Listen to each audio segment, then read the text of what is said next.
Hi, you're listening to the Connect Your Health to Life coaching podcast. I'm your host, Seth Lusk. I am a self-image coach and empowerment coach with a decade-long background in working in the health, fitness, and nutrition industry. If you're anything like I was, or the way that my clients currently are, then you might be struggling with body image issues, self-image issues, or issues with confidence. You might be trying to figure out why you can't take the ideas that you have for living your healthiest and most fulfilling life and turn them into lifelong actions. So join me in this podcast as we dive in deep on topics of mental, emotional, physical, and spiritual health. We're going to look from the perspective of an authentic and empowering mindset, and from self-awareness, self-love, and of course, how we can start taking authentic self-action towards living that healthy and fulfilling life that you know you're here to live. I'm going to bust through some of the illusions and myths that we've all been taught to believe along the way and offer you confidence and clarity. I'm so excited to have you on this journey with me. So the only question is, are you ready to find out how you can start living your most authentic and fulfilling life once and for all? Then let's get started, shall we? Hey everyone, welcome back to the podcast. For those of you joining in for the first time, welcome. I am talking about something yet again that is very interesting for me, and I happen to know for a fact it's interesting for you because I polled some of my friends and followers this week and asked them to pick what I would talk about in the podcast this week. And so today, what we're going to talk about is sort of a couple of weeks ago, I did a podcast episode called Is a Coach Right for Me? In which I talked all about how to find a coach, what to look for in a coach, and how to figure out what coach would be right for you if you're interested in hiring a coach. So in that episode, I touched on briefly a few things you can expect from working with a coach. And I think this left some questions open for a few people in my audience and some of my friends. And so I actually received quite a few requests to talk about the benefits or the outcomes of coaching. So what actually happens for a person when they work with a coach, and why would a person want to work with a coach? And I think this is a valid question because, there are mentors out there, there are advisors, there are therapists, there are teachers, and you have online programs you can take, so many different things you can do that kind of are under the umbrella of self-help in the self-help industry. And so some people, I think, were left wondering, so why is it that I want to choose a coach over these things? On top of this, the fact that coaching, and it's not cheap. It's not cheap. The investment in coaching, the price tag included in coaching, reflects the value that a person gets out of coaching, which is why I think it's very important that we get clear today on what exactly those benefits are, so that you can understand why it is that you're going to see a bit of a higher price tag when you go to hire a coach versus maybe looking at a mentor, or maybe looking at some online self-help program, or reading a book, obviously, is going to be much cheaper than hiring a coach. So if you've been following on my social media this week, we're talking about investing money in your health, and we're talking about the benefits of coaching. So I want us to approach this episode today thinking of investing money versus spending money. We don't spend money on our health. We invest money in our health. And when I'm talking about coaching, whether it's hiring a life coach, whether it's hiring a business coach, whether it's hiring a coach such as me, who is a mixture of being a life coach, a mindset coach, and a health coach, I am master certified, and I work with people in a lot of areas. Most people come to me with health concerns because of my background in health. However, where we end up working is what surprises them, because it turns out what is actually causing their difficulty in their health is not directly related to the way they're eating and the way they're exercising. It has a lot to do with how they're talking to themselves, the way they're looking at themselves, the role that they're playing in their life, and therefore how they're showing up for their health. So that surprises a lot of people that work with me. But anyways, what I was trying to say was, no matter what kind of coach you hire, it is going to impact your health in a positive way. Because what coaches offer is to put you back in a position of power and authority in your life through various ways, no matter I think all coaches, we're all coming at it from a different angle. A business coach is coming at it, their in is through your business. As a health coach myself, my in is through your health. As, a mindset coach, the in is through your mindset. As a life coach, the in is through just various issues you're struggling with in your life. As let's say a relationship coach, the in is through your relationships. But we're all going back to the very same thing at the end of working with a coach, and that is getting down to the very core of your values, your beliefs, your thoughts, your self-image, and your self-talk, and building from that space on that cornerstone, which everything else in your life is built on. We build from that to create the fulfilling life that you're looking for, which includes your health. So my friends, when we invest in coaching, we are investing in our health. Be it our mental health, our spiritual health, our physical health, our emotional health, that's all tied together. We are investing in our health. So that being said, when we hire a coach, this is the reason why we're talking about this today. I think there's some confusion on why a person would want to hire a coach over all of the other options that are out there. So I'm going to briefly go over again who would want to hire a coach. I talked about this in a little bit more detail in the episode of Is a Coach Right for Me? So if you want some more reasons why a person would hire a coach in some more detail, go back and listen to that episode. But briefly, let's jump into it. So coaches can work with people in many, many areas of their life. And some of the most common areas that I see are things like relationships, and we're talking both professional and personal relationships. And what I mean by that is helping people get into a position where they are no longer trying to micromanage and control relationships. They're able to be in all of their relationships in life with ease, with comfort, with peace, and with authenticity. That being the biggest part. And my friends, I have a special guest coming up soon. I've actually got some really exciting content coming out for you guys on the podcast very soon. But I have a friend of mine. Her name is Laura in the UK. She is a mindset coach, and she also works with people in their relationships.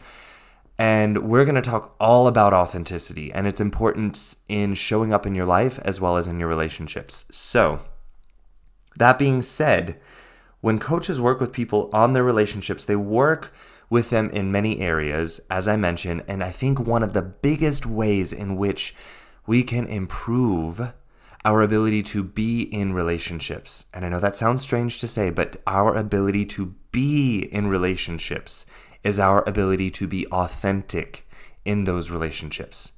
Okay, so another way in which coaches work with people would be in their career goals, their performance in a career area, or developing skills in a particular career area. Okay? Also, goals involving their health, skills that may need developed in particular areas of their health, and performance in particular areas of their health. And with health goals such as weight loss, healthy eating habits, exercise, better sleep, stress management, these are things that I have a lot of people come to me particularly with, as I told you all just a few minutes ago. My background, I studied psychology at my university. I studied human exercise science, and I studied human nutrition. So I have a huge background in nutrition and in exercise physiology. So people come to me with a lot of health issues. And then on top of that, I have my education in psychology. So it's kind of like I can take all of these areas and put them together and see a much bigger picture, which is why when people come to me, they're usually very surprised at the direction that I take them in. It's because, and it's not that the person is wrong when they come to me with their goal. It's that when they come to me with their goal, I can see that they're focusing on like a corner of the picture. And so I kind of get them to step back and look at the whole entire picture within the frame of their life, so that then we can take a more holistic approach instead of focusing on trying to fix the hue of the color in one corner of the painting. We're going to look at why the entire painting is painted the way it's painted. And because of that, this one corner will benefit from it. So, yeah, anyways, back to ways in which coaches can help people. Communication skills. That is a huge one, my friends. And I know that we all think that we are just amazing in our communication skills.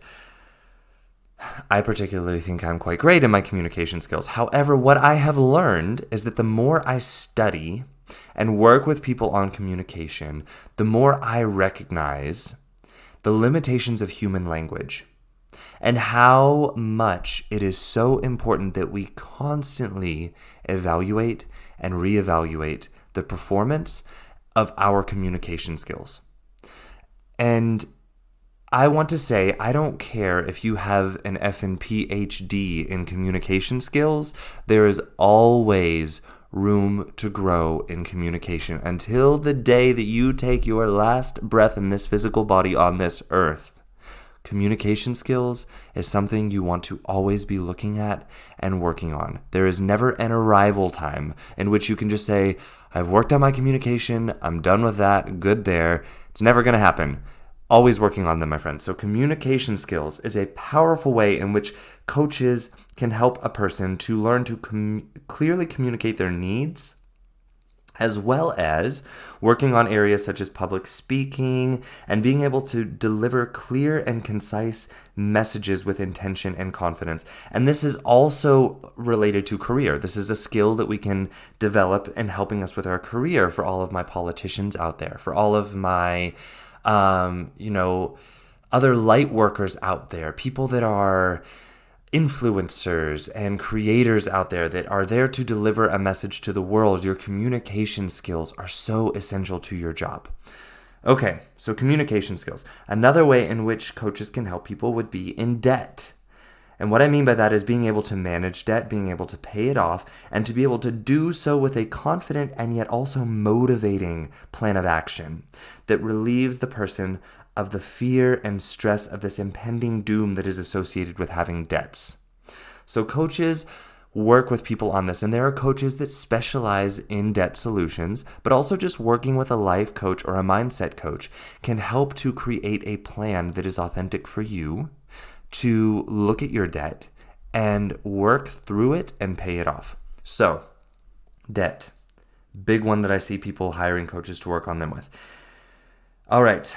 And I'm sorry, but also living in a very consumerist and capitalistic system, I think debt is something that a lot of us struggle with and is an important thing to look at.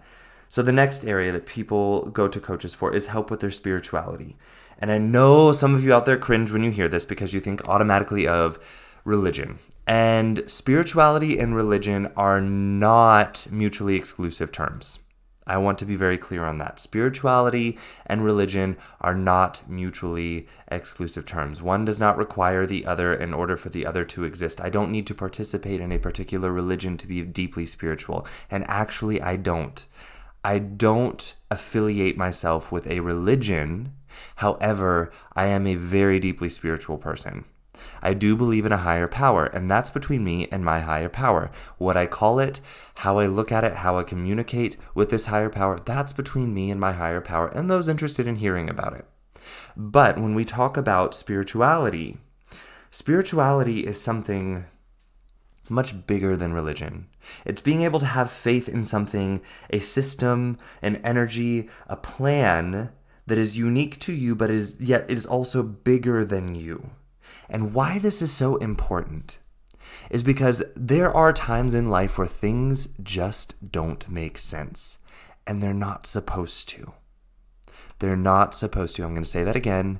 There are times in life where things don't make sense, and they are not supposed to. The reason why, and I've said this many times, is we exist through contrast, which means the darkness, the light, the positive, the negative, the good, the bad, the making sense, the not making sense. We need both to understand either one. Okay?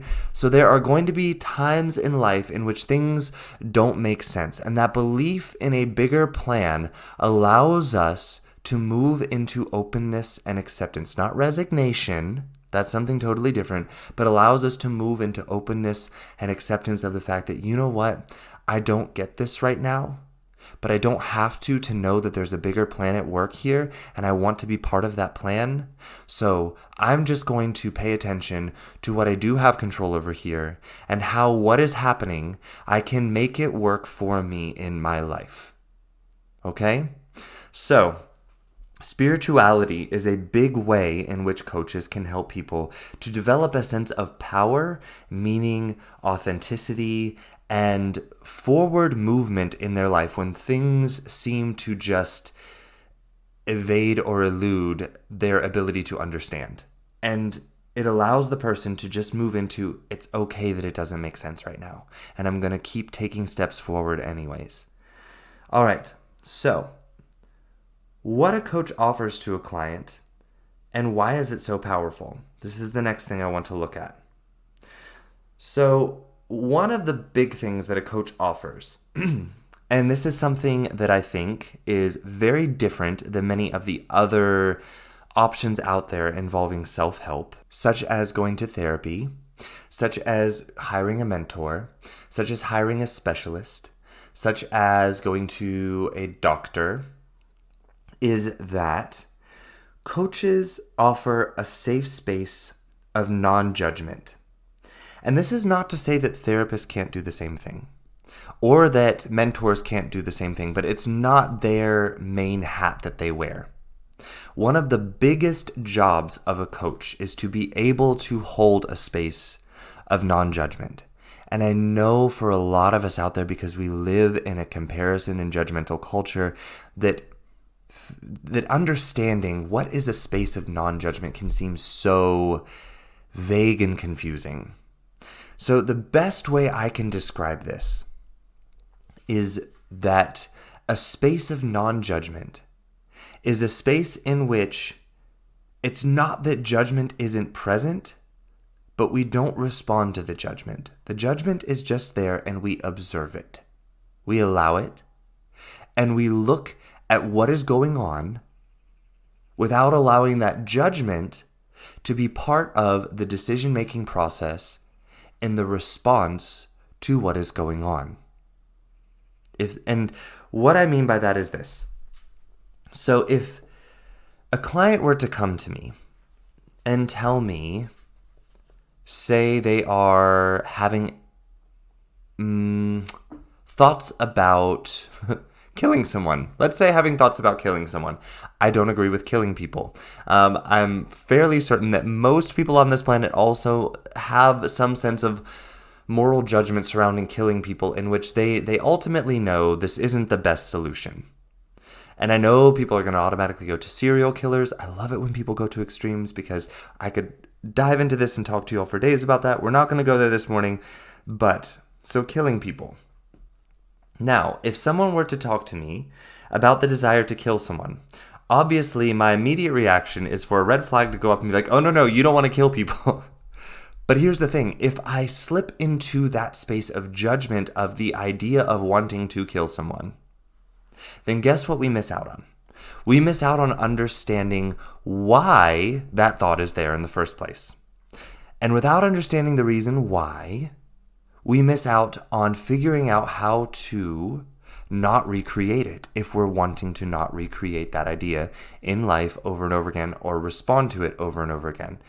Okay? So what non-judgment allows for me to do is to, instead of judging the thought, no matter how extreme, I am able to sit with the thought and offer questions, offer curiosity, offer openness to the idea so we can begin to explore where this is coming from, why it's here, what can we learn from it, what can we do with it that aligns with the values that the person has and what they do want out of their life, genuinely, from that space that is aligned with their values. And this is something that I think is very unique to coaching, is that we're able to discuss both the rational and the irrational thoughts, beliefs, and ideas going on within a person without the person feeling like they need to hide parts because they feel like they're wrong or bad. Just because we don't want to react to them doesn't mean that we need to label them wrong or bad. There's a reason why they're there.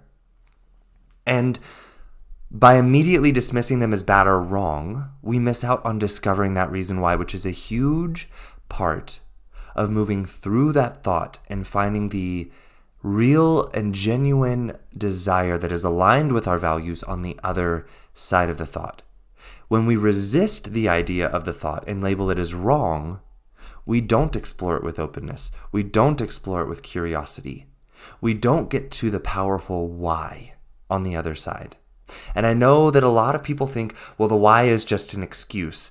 And this is something that I particularly struggled with as a kid I couldn't explain it to my parents because I was only a kid. My parents didn't understand it. I didn't understand it. Is that whenever I did something and I got in trouble for it, I always wanted to give my reason why. And my parents always took that as that I was trying to give an excuse so that I could get out of having to have consequences for the actions. And that wasn't my goal at all. It's that I wanted them to understand that, yes, I get that the reaction and that the outcome of my actions wasn't what I intended, and there is a consequence to them, but what I needed them to understand is that there was a reason why I did what I did.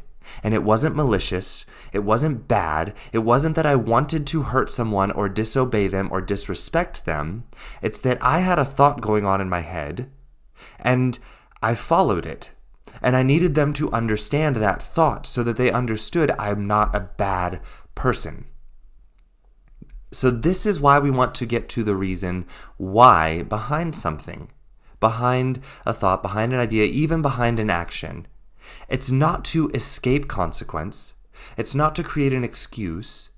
But the moment that we understand why a person did something is the moment that we can get to the bottom of how they arrived at that conclusion that this is the best course of action. And if we don't want it to occur again, how can we move forward in a way where we don't recreate this action again? Versus when we judge it as just being bad, the person never learns from it. They never learn the reason why they did it, and therefore they never learn the reason why they might do it again. And they never learn the way of how to understand it in a way where they can have that thought come up and understand where it's coming from and be like, okay, I don't have to react to it in this way. I can react to it in this way instead. But we never get there if we just tell the person that they're wrong and bad for having had that thought and done the action.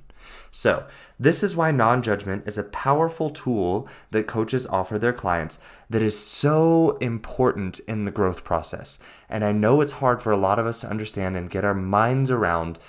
Working with a coach will help you to understand this a little bit deeper, how important non-judgment is, and also what it feels like to be in that space of non-judgment. And my friends, if you've never experienced that, I encourage you to work with a coach for at least a short period of time just to be able to understand what it feels like to be in a space of non-judgment and be able to explore yourself in that space and the freedom and the power that that offers you, because that in and of itself, my friends, is so priceless.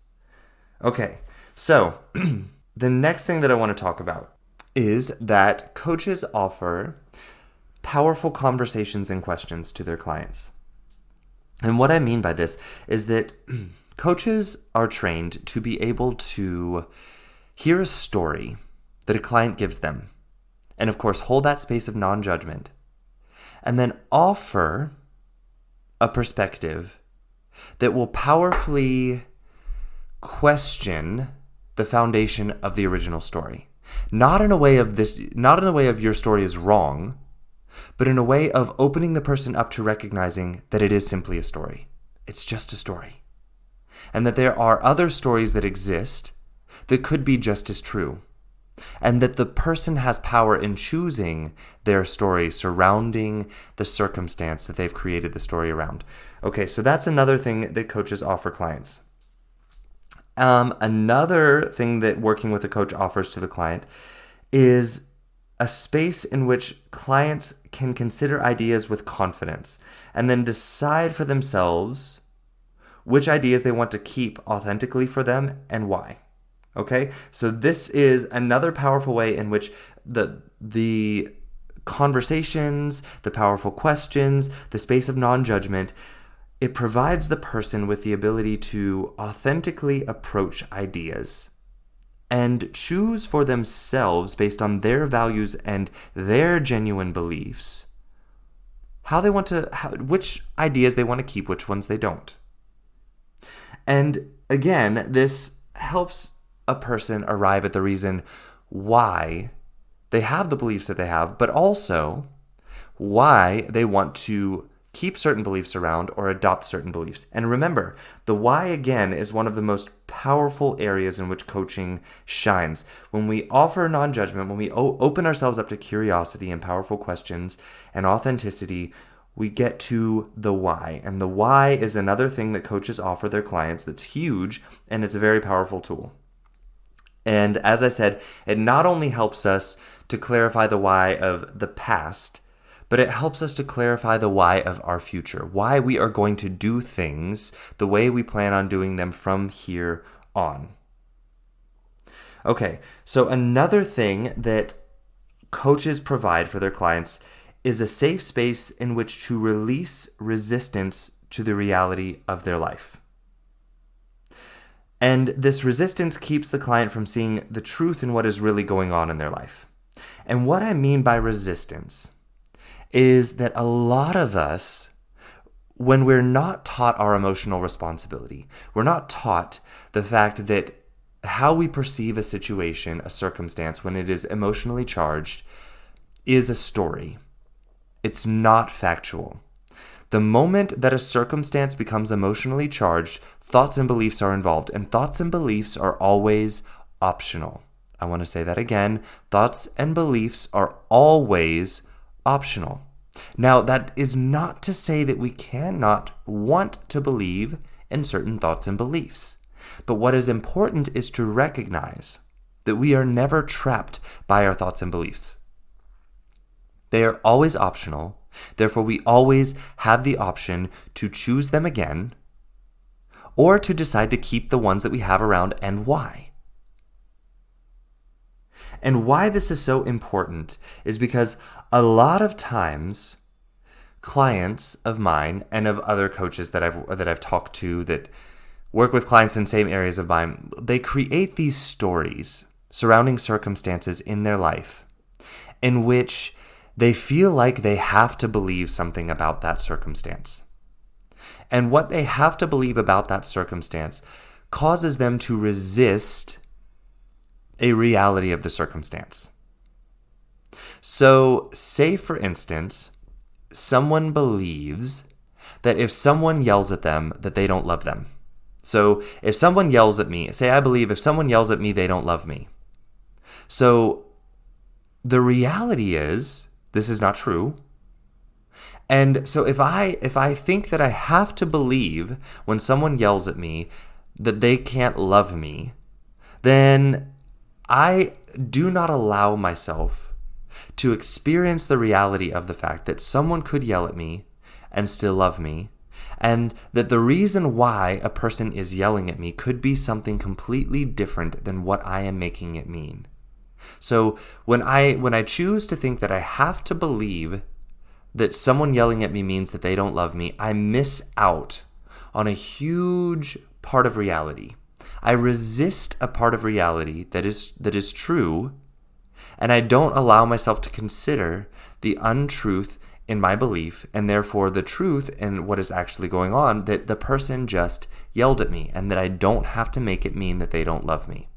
So I resist the reality of the fact that what makes me think that this person doesn't love me is my belief that yelling means no love. And so I don't see that. I miss out on the fact that the reason why I don't feel loved is not because this person yelled at me and because this person doesn't love me. The reason why I feel unloved is because I believe that yelling equals no love. And this is one of the powerful ways in which coaching provides this release from their resistance of reality. It, through powerful questions and through very uniquely worded conversations in which the coach allows the person to uncover their story versus the reality of what is going on, a person can release their resistance to the reality of what is going on in their life. And instead of going at it from a space of judgment, that this person is wrong for believing that yelling equals no love, we explore the reason why this belief arose and why it might not be true. Why it doesn't have to be true. Why we chose to believe it in the first place, and why that belief served us, and that's why we created it. That's why we chose to believe it. A lot of times these beliefs are protective mechanisms that we formed when we were much younger. And we'll talk a little bit more about that here a bit later, but for now, what you need to understand is that coaches provide a space in which a person can release their resistance to the reality of their life and how they're creating their feelings in their life, and then therefore creating their reactions in life, and then therefore creating their results. And we do this through the space of non-judgment and curiosity, as I mentioned before. So another thing that I need you to recognize is that your resistance to reality is your resistance to your power in your life. And your resistance to the reality of your power in your life comes from fear of judgment. It comes from fear of blame. It comes from a fear of being labeled as wrong for believing what you believe and talking about it and understanding it deeper. And this belief that there's nothing you can do about it because there's something wrong with you. And so what I want to offer is that in coaching, when you're provided with a space to be in where you can say what it is that you want and explore why you want to say that, why you believe it, where did it come from? Do you really believe it, or do you feel like you have to believe it, and why? When you're able to be in that space, there are no limits to the ideas in your head that you can look at and discuss and say out loud and hear yourself saying it. And my friends, I don't know if you've ever experienced this, but sometimes when a thought is in your head, it feels so much more constraining and powerful than when you say it out loud. And then you recognize some of the irrationality in that thought. And then you recognize that you want to explore it a bit deeper and figure out, why did I choose to believe this? But you'll never do that if you're afraid of being wrong and judged. So coaching provides that space where you can, with curiosity and non-judgment, look at all of that and decide which beliefs you want to keep around, which ones you don't. Maybe there are some new beliefs that you want to adopt, and let go of old beliefs. And this is the powerful part of these kind of conversations. By the end of the conversation, you can decide whether or not these beliefs are something you want to hold on to, and that it's okay to decide that. But do it with awareness and understanding and power. See, this is a thing that I think a lot of people, because of how our generation, our society, our culture goes about things, is that we're all about convincing people of right and wrong, good, bad, black or white, right, wrong. And so it's all about, in so many situations, people believe that if you hire a coach, that the coach is going to try and convince you what you have to believe. And that is not the point of coaching. A coach, if they try and convince you what you have to believe, I would say, question that coach. I would say, ask them, hey, listen, it sounds to me like you're trying to convince me of what I have to believe here. Is that what's going on? And if so, can we shift this conversation back to openness, please? Because that's where a coach is supposed to be. Coaches are here to offer you the space to explore your beliefs with your genuine values and allow you the safe space to decide what it is that you want to believe, but to no longer be in the story of, I have to believe this. For instance, I have clients that come to me with stories about food all of the time. I can't let go of this food because if I let go of it, I will feel deprived. I will feel like I'm not able to enjoy life. And here's the thing. I will, of course, challenge that story.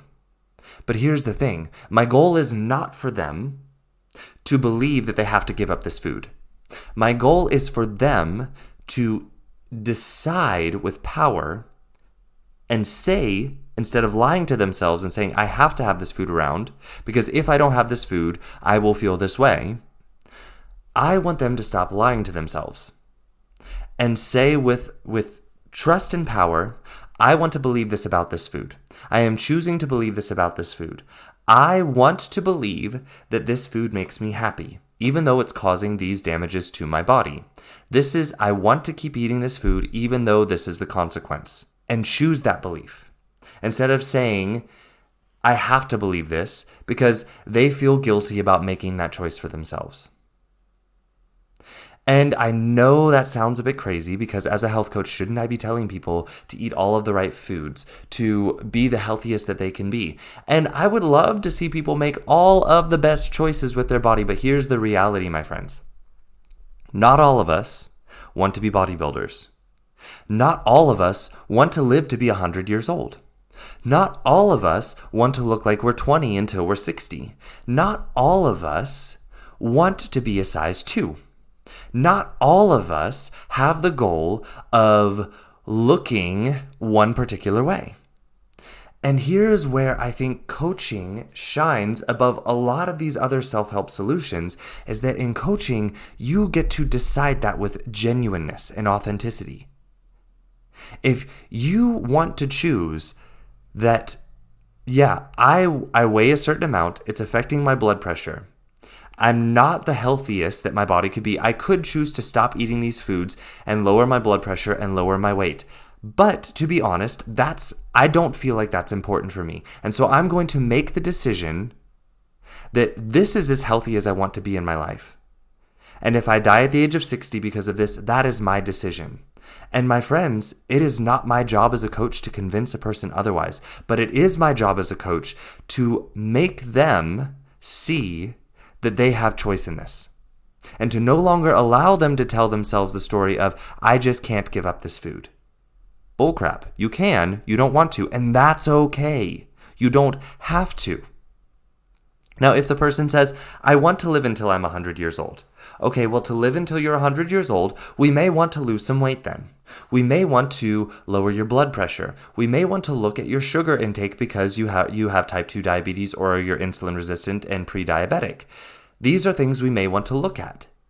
But the thing is, the client has the power in the end to decide, this is what I want to do, this is what I don't want to do, and why, and to understand the consequences of their choices and to choose those consequences with confidence and power and love themselves in those choices. And also, if they decide later that they want to change their minds about it, they're allowed to do that. And it doesn't mean failure. It means maybe they had to experience choosing that option for themselves, knowing that they have power to choose something different, feeling the consequence of it, and then recognizing, okay, maybe actually this isn't what I want. I thought it was what I wanted, but it isn't. That's part of the learning process, my friends. That's part of growing, and we have to let go of this idea that we have to get it perfect the first time we make a choice, and that once we make a choice, we're stuck with that choice for the rest of our life. It's not true. At any moment in time, you have the power and the ability to reevaluate your choices and beliefs and choose a different path, without judging the previous path that you chose and choices that you made. We don't get to use current information to beat our past selves up. We don't get to blame the 20-year-old for not understanding algebra at the age of 2. That's what we're doing when we go back and we blame ourselves for having made a decision in the past and then dealing with the consequences of it. And then because of those consequences, we choose to want something different. And this judgmental black and white, right and wrong culture that we live in gets us stuck in that cycle. And coaching helps to break that cycle of feeling like we are disempowered and unable to make choices, get the consequences, and then make a new choice if we recognize that the consequences are not what we want. The current culture and climate and society that we live in teaches us that once we make a choice, we're stuck with it. I think a lot of that has to do with our justice system. That's something to talk about in another podcast, and how we demonize people that that take a criminal action, and we automatically label that person as bad, and we dismiss them, cast them out of society, and label them as a bad person who was no hope and no future in society. We really need to reconsider that, because what we're teaching people is that we're not able to learn and grow. Now, do there need to be consequences to specific crimes? Yes, I'm not saying that, okay? There are certain ways in which we need to protect ourselves as a society, but what I want us to consider is the way that we label people as bad and wrong for having made a choice, dealt with the consequences, and then wanting to learn from it. And instead, we toss the person off as a bad apple and unable to grow and learn. Reconsider that. And coaching helps us to break out of that cycle and move into a cycle where we are able to make decisions with clarity for ourselves, find the consequence of that decision, and then make decisions from there based on the new information without going back and judging the previous decision. Because we can only make the best decision with the information that we have now. So this is one of the other things that coaching offers a person, is this ability to break out of this cycle of staying small, not making decisions for fear of the consequences. Because number one, your new decisions will be aligned with your values. Number two, you won't judge yourself for getting a different consequence than you anticipated. And number three, you don't feel trapped by a belief, because you recognize at any moment in time you have the power to reevaluate that belief and change it. All right, so what are some of the benefits? Huge segue here. What are some of the benefits that people experience from hiring a coach? We went deep there for a second. So, again, I know we live in an age where we want these kind of data-driven, black and white, right and wrong sort of ways to prove that what we're going to do is going to, create the perfect future for us, and that it's kind of like this deeply ingrained perfectionism that we have ingrained in us, that, the result of our action is what determines whether or not the action was worth it. And so here's what I want to offer, is that in coaching, there are results that we receive from coaching, but the results that people will receive are going to greatly vary depending on why the person comes to coaching, what their goals are with the coaching, what they discover with the coach. And what I want to offer is that the result that you get from coaching is priceless. And if you approach going into coaching with this same mentality of comparison culture and this black and white data that we think scientific research is going to prove that when we do this, we get this result, and that therefore if science can guarantee it, then I'm safe to take this. And what I want to offer is this. Number one, I think we live in an age where we're starting to uncover the inefficiencies of even scientific research. Confirmation bias is a real thing, my friends. And if you sit around and wait for scientific data proof that if I invest in a coach that I'm going to get XYZ result, and that I need this to be proven first before I invest in the coaching, then my friends, you're going to be missing out on a huge opportunity here. Now, this is not to say that there is not evidence to show that people benefit from coaching.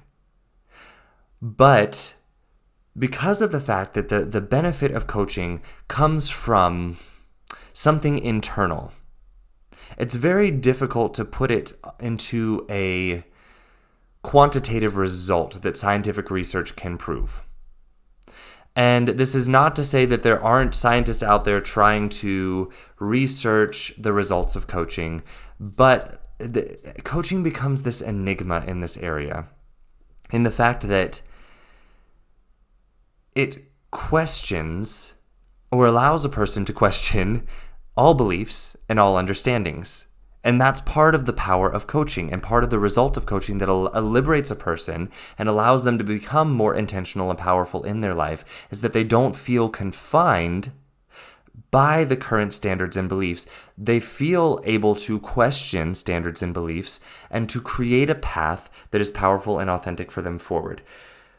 And there are results that people experience, and that some of these results have some commonalities. And so this is what I want to talk about right now. But what I want to say is that if you go online right now and you're one of these people that you're like, okay, I need scientific data and proof and charts and graphs that are going to say, when I hire a coach, I will get XYZ. When I hire a coach, I will make $5 million. When I hire a coach, I will immediately be able to come off of all of my medication, or I will immediately see, X amount of increase in my health within 6 months. If you go at it with this approach, you're missing the entire point of coaching. Okay? So some of the results that we see in coaching, that people that hire coaches and work with coaches say they have benefited from coaching, are as follows. Number 1, clarity in what you want in life. In coaching, it's all about self-awareness. Coaching helps a person to uncover in their self-awareness what their genuine wants and desires are out of life.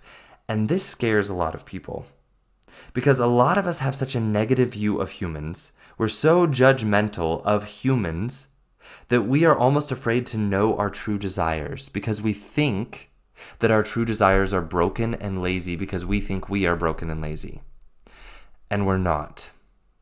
And what I want to say is that I have yet to work with a client. I've yet to hear of other coaches working with clients in which they uncovered a person's true and genuine, authentic desires, not the ones associated with societal pressures of needing to make tons of money, needing to have the nice car, needing to have the perfect husband and wife. I'm not talking about that.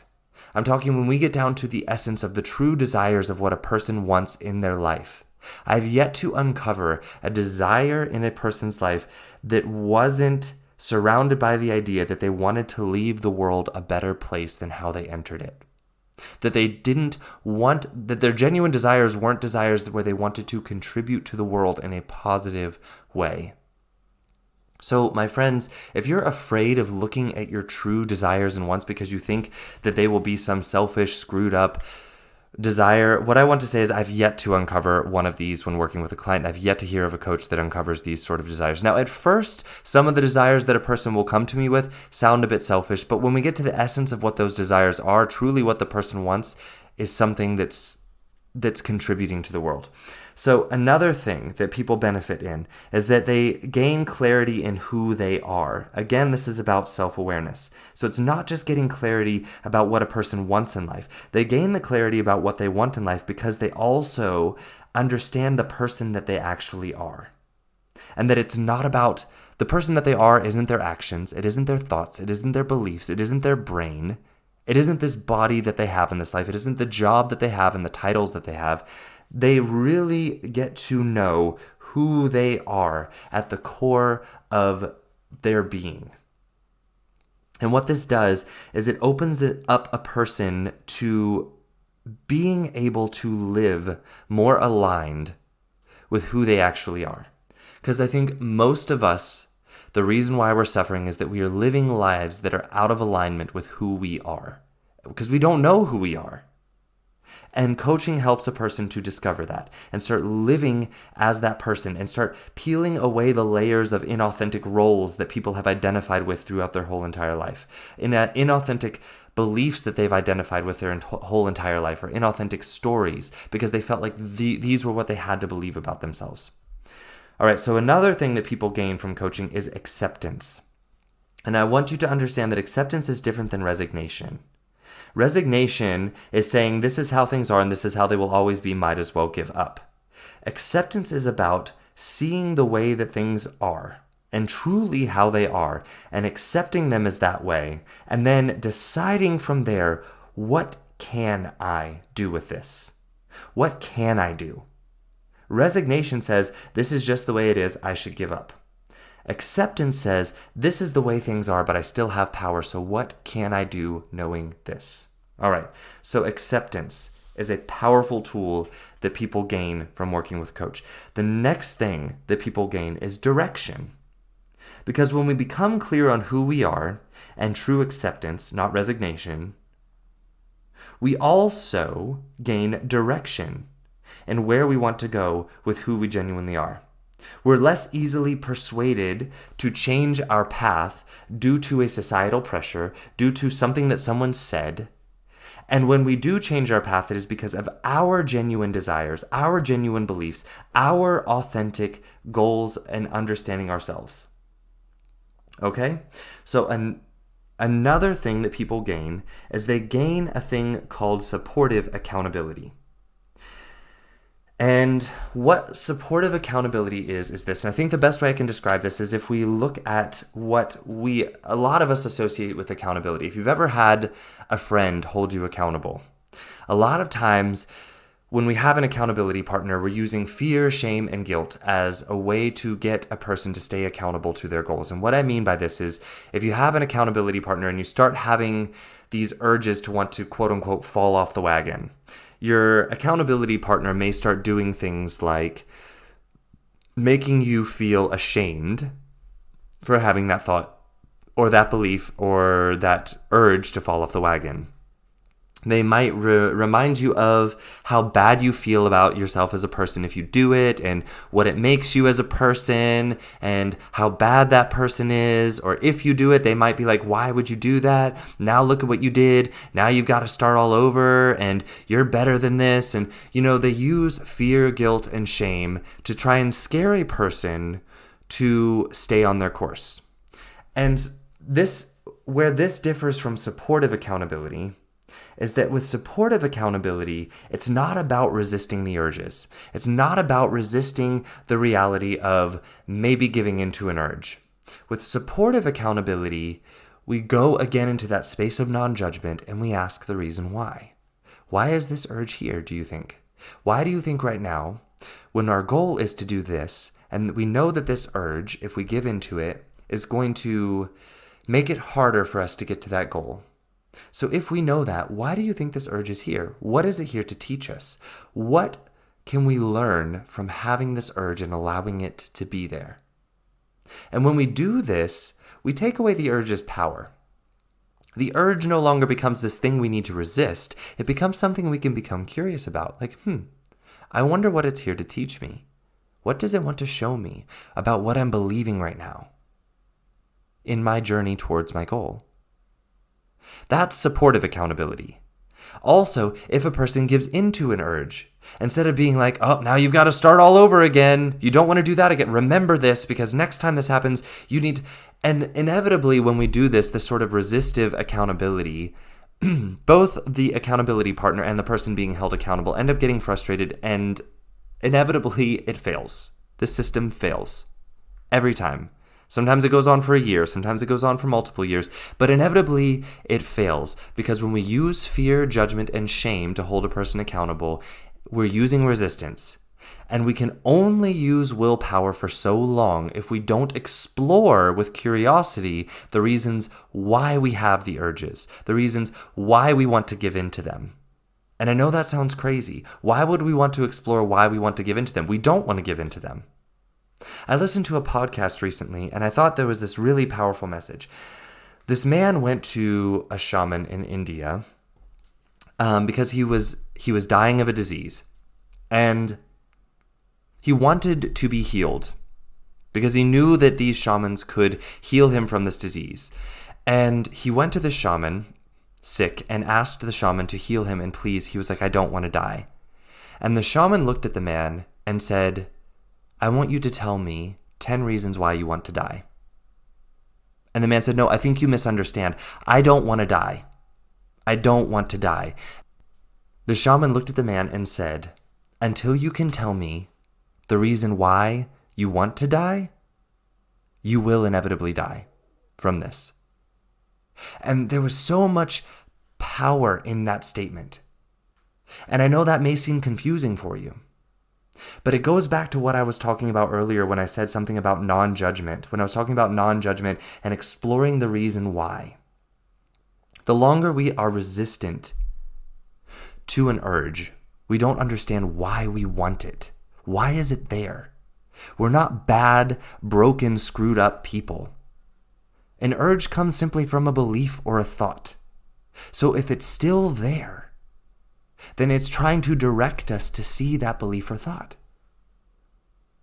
Maybe there's something in that belief or thought where we think keeping this urge around is protecting us from something. Giving into it protects us from something. I've met people that overeat and gain weight because that extra weight is a protective barrier for them. And until they're willing to explore, why do you want to be this heavy? Why do you want to eat all of this food and keep gaining this weight? And they'll resist over and over. I don't want to be this heavy. I don't want to eat this food. I don't want to gain this weight. But it's not until they're willing to look at, why do you want to do it?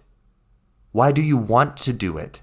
That they're truly free from the power of that urge. Because until they understand why that urge is there, they're resistant to it and it has the power. So my friends, this is where supportive accountability comes in. It's about non-judgment, openness, curiosity, and compassion. You don't want to binge eat, and I'm supposed to hold you accountable for it. And then you binge eat. I know what you're thinking I'm going to do is I'm going to shame you for binge eating and tell you all of the reasons why you shouldn't have binge eaten, and all of the ways in which you've damaged your body by binge eating. But instead, you know what I'm going to do? Is I'm going to say, hey, come on, why don't we sit down and talk about this? Why don't we look at this with curiosity? So what happened here? What exactly happened? Explain to me what it felt like to want to overeat. Explain to me what thoughts were going on. Tell me about that. What did it feel like when you were doing it? What did it feel like afterwards? And why do you think that is? Why do you think you wanted to do this so badly, but then afterwards, why did you feel this way about it? What beliefs were there? What thoughts were there? What was present? What judgments were there? What do you think they want to show you? What did you want to learn from this experience? Not, you shouldn't have done that. What did this experience show you about yourself? What can we do with that information from this point moving forward? That is supportive accountability, my friends. You see, sometimes when we're in the midst of a struggle and wanting to give up, it becomes very hard for us to stay open and non-judgmental and see the big picture of how that struggle is actually there to help. And through supportive accountability, this is something that a coach helps you work through, is staying focused on this part of your journey instead of resisting it and constantly feeling like you're failing and starting over. Understanding that the giving into the urge was part of your learning. That's part of your journey. You didn't fail. What did you need to learn by giving into that urge? What did you learn about it? How did that feel? Do you want to feel that way again? Maybe you do. Why did you want to feel that way? And it opens us up to being able to explore it and understand the why. And with that why, we can create movement forward from that moment forward. So, all right, I've explained some of these ways that people benefit from coaching in details. I've got a few other ways. I'm not going to go into detail about these because I think they're pretty self-explanatory. So some of the other benefits that people experience by hiring a coach. Increased productivity. I think you can understand how, from the things that I've explained thus far, how you might experience increased productivity. More life satisfaction. When we're living an authentic life, my friends, we feel more fulfilled with our life. It's just true. And if you haven't experienced yet, and if you don't believe it, my friends, you're doing yourself such a disservice by not working with a coach and really figuring out how fulfilling it feels to live a life that is authentic for you. So more life satisfaction. All right, the next way people benefit is increased flexibility in taking action through situations that are perceived as difficult. Another way people benefit is a clearer identification of their strengths. And then another is an intentional, focused use of those strengths. All right, another benefit is more focused, confident, and powerful decision making. The next is improved interpersonal skills. Another is better or improved life planning. Another is increased confidence. Enhanced self-awareness. Another is working through limiting beliefs. And the last one that I want to offer you all is improved stress management. And I think every one of you out there listening to this podcast would love to understand ways to manage your stress. I don't want to say better, but in a way that serves you versus harming you. All right, so you might be wondering, how is it that coaches are able to accomplish all of this by working with people? And it's because in coaching we use such a wide variety of tools. And so I've got a little list of some of the tools that we use in helping clients. And this is not an exhaustive list. There are many, many more. But here are some of the biggest tools that people or coaches use in working with clients. One of the schools of thought that we ascribe to and use is positive psychology, which is basically the scientific study of what makes life worth living. And it focuses on individual and societal well-being. Okay? Another tool that coaches use is called motivational interviewing. And this is a way of working with clients to address ambivalence, which is basically, feeling good and bad about something and creating a plan of action forward and trying to decide, what do I want to do with this? So motivational interviewing addresses ambivalence and creates motivation to change in a way that is aligned with the client's own values and beliefs, instead of coercing them to make changes that are not authentic for them. So that's motivational interviewing. Another tool that coaches use is emotional intelligence and developing emotional intelligence, which is basically the ability to perceive, manage, and regulate emotions. It's a very powerful tool, my friends. The next two are very closely related. So we also have cognitive behavioral therapy, which focuses on challenging and changing cognitive distortions and behaviors and improving emotional regulation, and the development of personal coping strategies that target solving current problems. Now, here's what I want to offer. Cognitive behavioral therapy is also something that therapists and psychologists and psychiatrists use. We're not using it in a therapeutic way. We're taking the idea of cognitive behavioral therapy and applying it in a real-life application to help create momentum forward in life towards our goals. So the difference between how a therapist is going to use cognitive behavioral therapy is they're going to use it to diagnose and treat mental illnesses. We're using it in a way to create a fulfilling life for a person, to help a person thrive in their life. Okay, so the next one is rational emotive behavioral therapy, which is very similar to cognitive behavioral therapy, except it differs in the fact where cognitive behavioral therapy stops at the level of thoughts, and it goes deeper into understanding the beliefs that create the thoughts. So it's very similar to cognitive behavioral therapy in that it's trying to show how our thoughts create our actions and therefore results in our life. But it goes a step further and aims at looking at how, at the belief level, a person's behavior is created. And it does this with the aim of resolving emotional and behavioral problems and disturbances, and to help the person lead a happier and more fulfilled life. Okay, so another tool, as I explained before, is holding non-judgmental space, which offers a client a space in which they can speak about thoughts, beliefs, fears, judgments, goals, desires, perceptions, without the fear of being judged or labeled as wrong or bad or needing to be fixed, or that they're broken somehow. Holding space for someone, it allows them to experience what this is like and to be able to be completely open about something that they're experiencing without the immediate need to judge it and change it, but to understand why it's there. So holding space, non-judgmental space. And my friends, I feel like this is one of the most powerful tools that coaches offer or use. All right, so the next tool that coaches use is asking powerful and open-ended questions. So these sort of questions allow for a client to look more deeply into themselves and their perceptions. It allows them to look at their thoughts and beliefs in directions in which they may have never looked at them before. It helps to open up doors of thought and belief that the person never had stimulated within themselves or questioned or opened these doors. So this allows the client to start seeing their life and experiencing it in a way that they never thought was possible before. It encourages them to explore new thoughts and belief systems with openness, without feeling like their current thoughts and beliefs are wrong, but just to recognize that their current thoughts and beliefs are a choice. All right, so another tool that coaches use, and not every coach, but is inner child work. I use this a lot with my clients.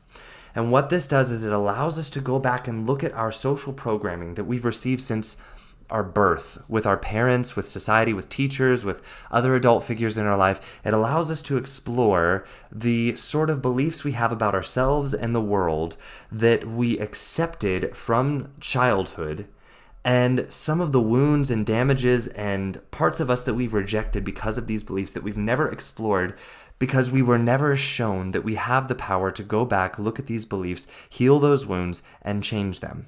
Because at the time that we created them, we didn't have or know our power in being able to choose them and create them. So inner child work provides a safe space in being able to go back and explore that and sort of reparent the parts of us that we've sort of cast off and rejected, and we're sort of keeping in the background and trying to resist. And these parts of us are the parts that come forward during times of emotional turmoil and cause us to become very emotionally reactive. And sometimes when we react to a situation, we're like, where did that come from?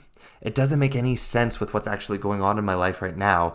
And 99% of the time, if we look at it, it's because really what you're reacting to is a story from your childhood that you never went back and explored and healed. You're still reacting to that story because you rejected and resisted that part of you, and you've sort of cast it off into the background and never fully looked at it. Okay, so inner child work, that's another tool we use. The next one is visualization. And so this is a powerful technique in which we allow the mind's imagination to explore past and future stories. And the reason this is so powerful is because to the brain, a detailed and powerfully imagined picture and story, your brain can't tell the difference between that and reality. Which also goes to show you the power that we have in seeing the reality of the circumstances around us and our past and our future. It's all within our power, my friends, because we're creating these stories no matter what. The problem is that we're letting our brain do it for us versus us doing it with intention. And so visualization allows us to do this with intention, to create these powerful visions, these powerful stories with intention, and then live from that story. And the brain cannot help but live from that story when we create it this powerfully. So visualization. Another tool that I use specifically, and a lot of other coaches use, is journaling techniques. So there are various journaling techniques. Some of the techniques I use are like observational journaling, in which the person writes down observations of the things that they're experiencing in their life, times, emotions, events, etc. Writing letters to past versions and future versions of self. Writing hypothetical letters to other people in which the person expresses something that they feel that they cannot express to the person directly. So it helps them to become clear on what it is that they want to express. So writing hypothetical letters. Journaling gratitude is another exercise that I take clients through. Accomplishment journaling or affirmation journaling, in which the person writes down things that they've done or accomplished at the time that they did it, and writes down what they feel proud of and why, so that later they can remind themselves what they were proud of and the things that they've been accomplishing when they start to slip into doubt about what they're doing in their life. Another journaling technique is thought downloads, in which I encourage the client to sit down for a period of time and literally just write stream of conscience, which means literally write down every thought that's in your head. And this helps a person gain perspective on why they're feeling the way that they're feeling when they see all of their thoughts down on paper. It becomes a lot more clear. Another thing is thought models. And this is a journaling technique in which the client begins to use a piece of the model that they can recognize and then fill in the blanks of the rest of the thought model. If you don't know what the thought model is, go back and listen to my previous episodes where I've talked about this many times. It's basically the belief that our beliefs create our thoughts create our feelings are what we take actions from, and then therefore we create our results in life. All right, so understanding if we're getting a specific result in life, we can put that result back through the thought model and get to the belief behind the result. Or if we understand the action that we're taking, then we can fill in the thought model, understand what the result was that we got from the action, why we took the action that we took. And so you can start with really any piece of the thought model that's clear for you and then fill in the blanks of the thought model. And this helps us create more clarity in why we're creating the results we're creating in our life. All right. So there are also many other journaling techniques that I personally give clients and other coaches give clients, but these are some of the biggest or the most, I guess, popular quote unquote techniques that I give clients. So yeah. these are the tools that coaches use that allow them to accomplish some of the powerful results that we create in people's lives by working with people as a coach. So I want to end this episode with some of the things that my clients have said about working with me as a coach. Some of the common reactions that I get from my clients as a coach, because it's so easy for me to sit down and talk about the things that coaching benefits. And I think for some of you out there, maybe you want to hear, okay, well, I want to hear from the actual clients what they feel about it. So here are some of the reactions that I've received from clients in the past that have worked with me. The biggest one is surprise. They come to life coaching usually expecting one thing, which is this sort of like guilt and shame. I'm going to tell you what's wrong with you. I'm going to fix you. I'm going to tell you all the things that you need to do differently. And they come to me with these sort of expectations. And instead what they get is this open space to explore with freedom and power and to know themselves in this deep way in which they didn't realize they could know themselves. I find it so interesting how many of my clients in the beginning tell me, oh, no, I know myself. Trust me, I know myself very, very well. And I sort of giggle a little bit on the inside about this because I understand the culture that we live in, the society that we live in. It inhibits us from really being able to know ourselves. Unless we've worked with coaches and done this sort of inner work before, my friends, I promise you that you may think you know yourself. But I promise you there's so much more of you to know that is below the surface of the life that you're looking at. Or below, because there's so many other levels to the life that you have that you're not looking at that coaching can help you uncover about yourself. And those layers are so important to understanding why you're creating the results that you're creating in your life and why you look at your life the way you do and why you feel about your life the way that you do and how you can get in a position of power to change what you're creating in your life. So my friends, I know you think you know yourself very well. Let me show you the parts of you that you don't know and how important those parts are to know, okay? It's not that I'm trying to tell you that you're wrong, but it's that I'm giving you a yes and. Yes, you know yourself. And there's all of this over here that you don't know that I want to introduce you to. Okay, so another thing that my clients constantly talk about is the depth of their self-awareness that they gain from working with me. They also talk about the power and that they gain from being able to step back from situations and look at the whole picture more clearly and therefore create steps of action with more clarity and with more intention in how they're going to navigate through current situations that they're facing. My clients tell me after working with me about how empowered they feel to be able to start doing things in their life that they used to believe that they would always need someone else to tell them what to do and how to do it. So they feel empowered to make decisions in those areas and to take actions. I also hear from my clients many times that they feel lighter and freer to move through their life with purpose and intention. I have clients telling me how much they recognize their emotional reactivity now and that they're able to become more present with that emotional reactivity and to take their power back from the emotions and choose their response to those emotions versus reacting to them. My clients tell me that they feel more fulfilled with the actions that they are taking in their life because they're coming from a more authentic space. And their actions in their relationships too, especially, like how they're able to talk to people around them and create the relationships around them with more fulfillment and authenticity. My clients talk to me about how they're noticing confidence and courage in areas in their lives where they used to shy away. My clients tell me often about open conversations that they were finally able to have with people that they had been afraid to have for so long, and that they felt confident in being able to navigate that conversation with love too. That was a powerful thing that they tell me about. So, on a physical level, my clients experience a lot of things such as better sleep, moving more, feeling less pain in their body, experiencing feelings of lightness and joy in their life and with their relationships. They usually experience better health in general with their breathing, their digestion, their energy levels. I've even had clients whose doctors have asked them for my information. They're like, hey, can you give me one of your coach's business cards? Does he have a business card? Because I want to know how it is that I've been working with you for years, and yet this coach was able to create results in your lab work that I haven't been able to create in your lab work in years of treating you as a patient. So I'm talking in like clients of mine that had chronic inflammatory diseases and all of a sudden their inflammation markers were lower in their blood work.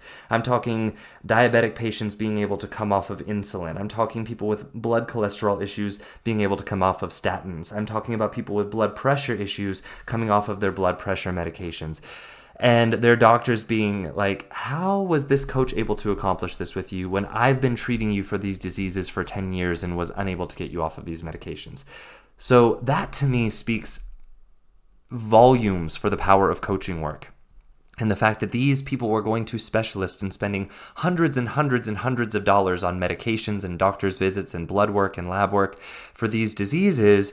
And when we were able to get to the core of how they were creating this disease in their life by their lifestyle choices and why they were making those choices, not judging them, but why they were making them, and then them being able to get back into a position of power in their life where they realized they had choice in making these decisions, these clients were able to create massive shifts in their health that they didn't think were possible before, that their doctors didn't think were possible before. All right, so another thing that my clients talk about is how they experience changes financially. So they're wasting less money on meaningless things. And I'm talking things like over-consuming food, over-consuming alcohol, buying things like clothes to try and feel better about themselves, or taking supplements to try and lose weight, or, going out and just buying devices in their house that will take up their time and distract them from how unhappy they are with their life. So my clients also gain financial freedom. So there's a financial benefit from the type of coaching that I do, but then there are also coaches that actually work with people directly on their finances, and you gain financial freedom from that too. So my clients, even though they come to me with health issues, also experience huge benefits in not wasting as much money on things that they were wasting money on before because they felt hopeless in their life. Okay, so all around, I think we can see the benefits of working with a coach and how they can extend to every area in your life. As I told you, I personally work with a lot of people struggling with health issues and feeling unfulfilled in their life, and people that lack confidence in seeing themselves and having a positive body image, having a positive self-image, and how this creates health issues in their life. So here's what I want to say in closing. If you are considering working with a life coach, and you're wondering whether or not the benefits would be worth it, if the investment is worth it, I think most of my clients, or all of my clients, would agree, the return on investment when working with a coach is so massive, it's priceless, my friends. I can't even begin to say, when I say it's definitely worth it, it's like, I can't put emphasis on the words enough of how worth it is. I've personally worked with coaches for myself. Yes, coaches work with coaches too. And I can't even begin to explain the power of having that person hold space for me and navigate my blind spots with me and help me create movement in my life that I was holding myself back from. And this, my friends, you can't put a price tag on. I can honestly say that left to my own devices, I don't think that I would have ever created the movement forward and the momentum forward that I've created in my life by working with other coaches, which is why I personally shifted my business to being a coach, is when I started to recognize the power in the work that I was doing and seeing with other life coaches and being like, I want to give this power to my clients. I want them to stop needing to be dependent on me for exercises in order to be healthy. Stop being dependent on me on telling them what to eat and what not to eat in order to make better life decisions, in order to feel fulfilled in their life. I wanted my clients to stop judging their bodies and to constantly feel like they have to keep running their body into the ground to finally look good enough to feel happy with it and love their body. And so this is why I shifted to coaching. And so what I want to say in closing is that if you are considering hiring a coach and wondering whether or not the investment is worth it, It is. It definitely is. Stop wondering. I've given you all the benefits of a coach in this episode. I've shown you all the ways in which these coaches accomplish what they're accomplishing. And so if the question mark is there, my friends, most coaches will offer you a free session to talk with them about working with them and find out if this coach is right for you. Stop thinking about it and take up that free offer. Take it up, my friends. Stop sitting in indecision and letting your brain tell you that somehow that space is safer for you. Stop letting your brain use you and you use it. Take the step. Take courageous action. Take the step with the fear present of not being certain. Find a coach that will offer you a free session to talk with them about what coaching with them would be like, and take that step. Just take it and feel what it's like to just sit down with the coach and talk with them, and find out the ways in which they see how they can offer you empowerment in your life where you may not even recognize that you're lacking empowerment. Take the step, my friends. All right? I love you all, and that's all I have for you today. I encourage you to go out. If that question mark of hiring a coach is there, go out and take the step. I love you all. I'll talk to you next week. Ciao. Hey, thank you for listening in this week. I hope you enjoyed the content of this episode. If you did, please subscribe or follow this podcast to receive the newest episodes every week as I bring them to you here on the Connect Your Health to Life coaching channel. Ratings, reviews, and comments are always appreciated. These allow me to know more of what my listeners would like in the podcast and allow for more people who may be searching for a podcast just like this one to find the Connect Your Health to Life coaching channel. If you would like more information about me and the work that I do with my clients one-on-one, then please visit my website at www.slch.ch. Again, that is www.slch.ch. You can also find me on social media on Instagram at SethLusk_coaching. Again, that is SethLusk_coaching. And on Facebook in my free Facebook group community called A Healthy Life Connection. We would love to have you in the group, and it's only 3 membership questions that you have to answer to join. And again, it's entirely free. And if you need any further information or just want to say hello, feel free to send me an email directly at slusk.health@slch.ch. Again, that is slusk.health@slch.ch. Thank you again so much for listening, and I look forward to our next time together. Ciao.